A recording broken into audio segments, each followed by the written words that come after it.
pleasure to be joined by, the Reverend Errol Leslie, who has a book called Stolen Grace, a memoir, How God Rescued Me from the Jaws and Claws of the United Methodist Church. And that says a lot in the title. That's why I want to make sure we just nailed that title so everybody knows where they can find the book, and the book's title, of course, on Amazon or Barnes and Noble. Reverend, tell us, what was the road to writing this book? Set us up. Tell us your story. Okay, first of all, Kate, thank you very much for having me on your show, and I'm very happy to answer that question right now. So, I, in fact, indicated right at the beginning of the book that I never ever had any designs or plans to become an author. However, I had a very painful experience in my life in the year 2014. And the pain was very intense, to be honest with you.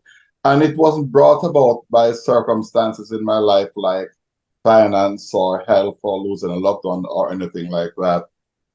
But it was brought about by human beings and human beings with whom I was associated. And as you would know, that makes the pain even more intense. And it made it harder to bear. And after a time when I could not take it anymore, as I reflected on it, I decided I'm going to share this story with the world.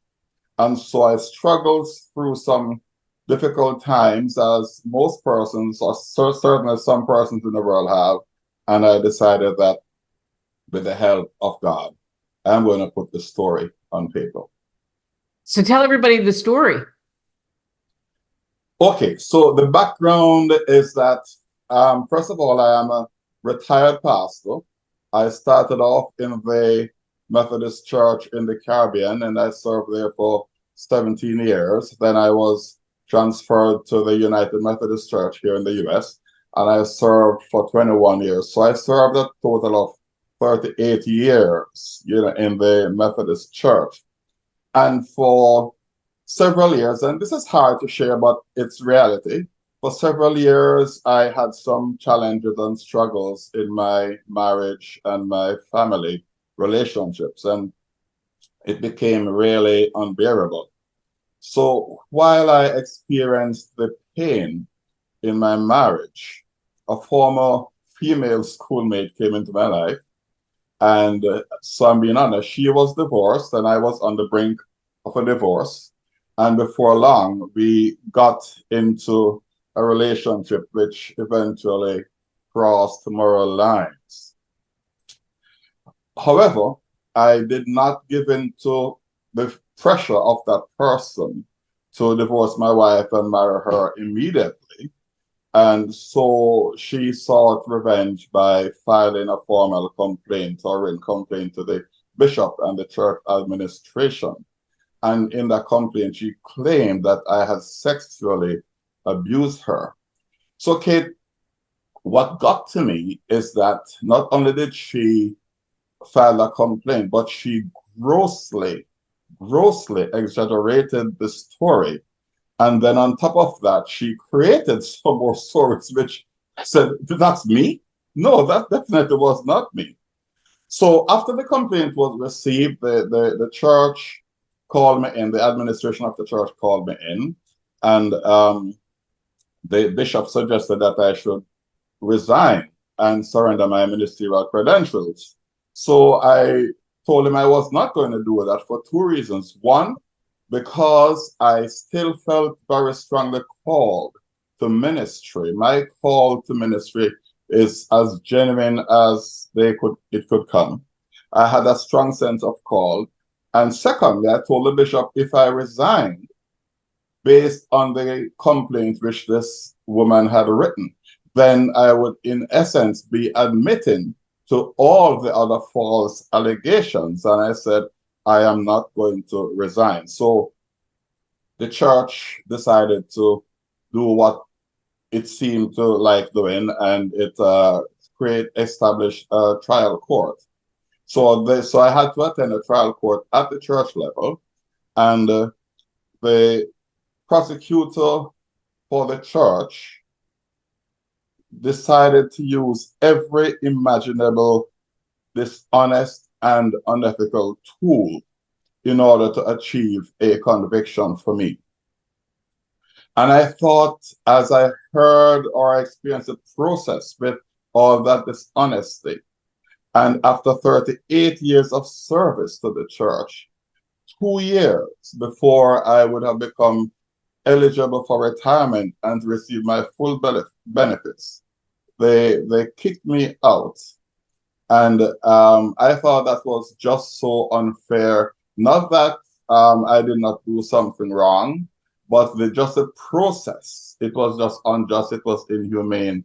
And after a period of thinking about it, I decided I'm going to tell my story to the world and just share what happened to me.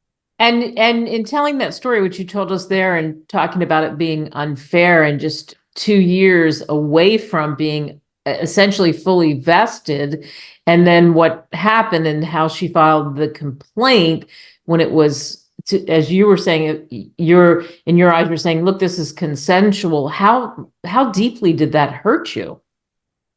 It hurt me very deeply. As a matter of fact, when I saw the written complaint, which unfortunately came to me long in the process, when I saw the complaint, I said to myself, okay, the church will look at this and see that there's something wrong. And I thought, okay, I'm gonna get off, because they would be able to see that there was something wrong with this person mentally, if I might make my own diagnosis. And so it hurt me to see that the leadership of the church, who are supposed to have some intelligence within them, would look at the complaint, listen to the lady, would have known my history, and still say, you are out, you did something wrong. No love, no forgiveness, no grace, no mercy. So it did hurt very, very deep. So how do you, in your mind, and especially being somebody who loved the ministry, how do you get over that? How do you, as you said, you wanted to tell your story, so that's one way, but how do you move forward through it? It has to be really tough when your life has been dedicated to that. Well, as I indicated, and you have got that right, Kate, it was extremely difficult. I did shed quite a bit of tears. I just did everything. I prayed more. I read the Bible more. I sang hymns more. It's like I'm saying, God, is this really happening to me?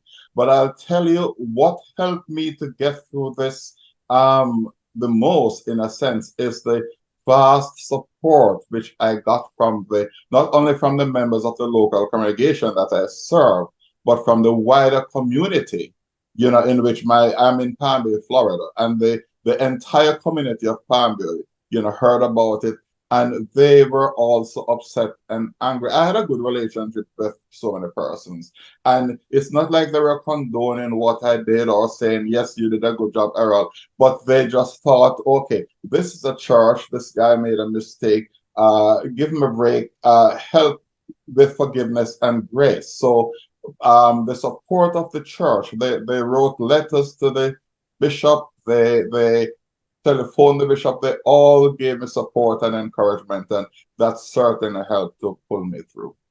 In doing the book, was it also kind of cathartic for you as well? Oh, absolutely cathartic. It was 100%, as I was writing it. And even now, when I reread my own manuscript, I say, yes, Errol, you really did well. It absolutely was a cathartic. Yes, sure. So when people read the book, what do you hope the key takeaway is? Because you're really telling us your story and what happened. Okay.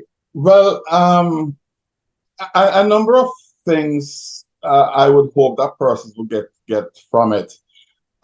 First of all, and unfortunately I have to share this in all honesty, that the readers will get to see that unfortunately there is a dark side to the church, and that the politics of the church behind the scenes, unfortunately, can be as corrupt as the politics associated with regular government at any level, be it city government, state government, or the federal government for that matter.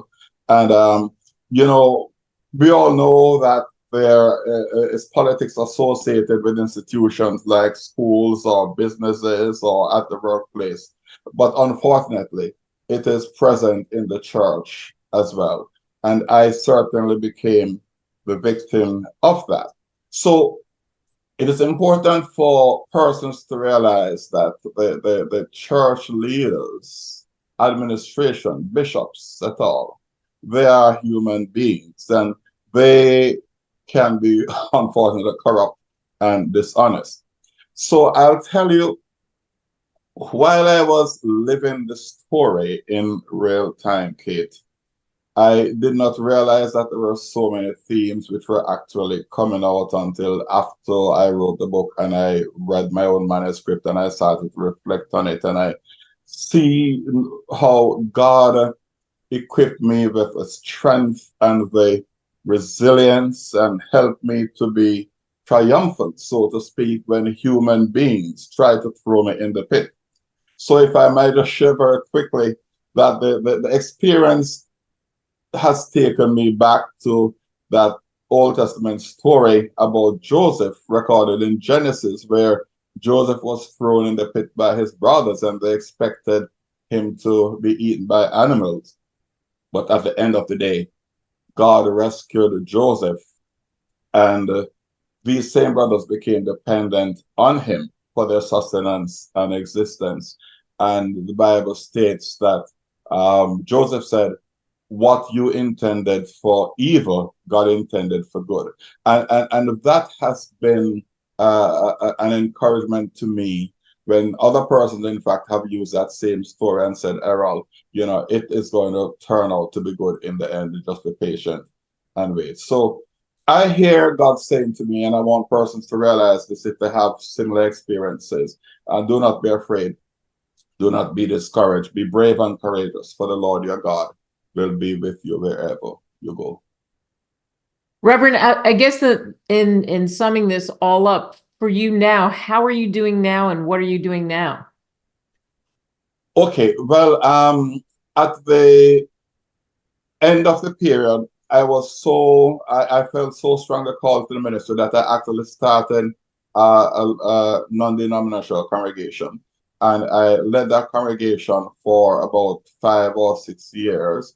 And it grew steadily. I was very proud of the growth and the ministries we were involved in. I retired from that congregation in 2022. And so I am technically now a retired pastor, but I'm still associated with the church. It has grown numerically and in other ways. I still have to do a day job to keep some other income in order to survive, so to speak. But in terms of church and ministry, what I am doing now, I am a musician and singer, and so I am going to be helping a music school to teach instruments, and I am going to continue to write. I have another book, two Christmas musicals, and I'm in the process of writing my third Christmas musical. Excuse me, my third musical. This one is not going to be a Christmas musical, and I'm in the process of writing that one. So I'm keeping myself occupied. Thank you. All right, Reverend Errol Leslie. Wow. Stolen Grace. I want to make sure I get the second part, so you've got that. We're talking about a memoir, which again, you can find on Amazon or on Barnes & Noble, a memoir, How God Rescued Me from the Jaws and Claws of the United Methodist Church. Thanks for coming on. Well, thank you so much for having me. I appreciate your time and your interest in getting me to tell my story to the world. Thank you, Kate. I appreciate it.